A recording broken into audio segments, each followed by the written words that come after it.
ஏன் உள்நோக்கத்தோட செயல்படன்னு சொல்றோமா, நாங்க வழக்கறிஞர்கள் உள்ள ஒன்று சொல்றோம்.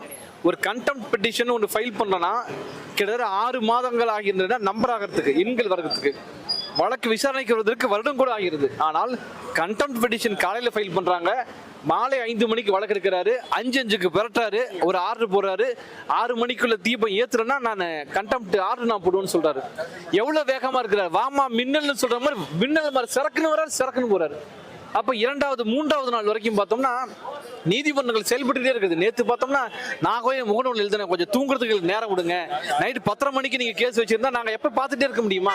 நல்ல வேலை நாங்க தப்பிச்சிட்டோம். அதனால 10:30 மணிக்கெல்லாம் இன்னைக்கு காலைல 10:30 மணிக்கு எடுத்தாரு, ஒரு வாரம் தள்ளி வச்சிருக்காரு.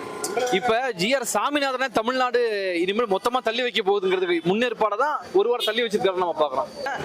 ஆர்எஸ்எஸ் பிஜேபி அம்பானி அதானி பாசிச கும்பலுக்கு எதிராக தமிழ்நாடு இருக்கிறது. அதனால் திமுக அரசும் அதை ஏற்றுக்கொண்டிருக்கிறதுங்கிறதா இதை நம்ம புரிஞ்சுக்கணும்.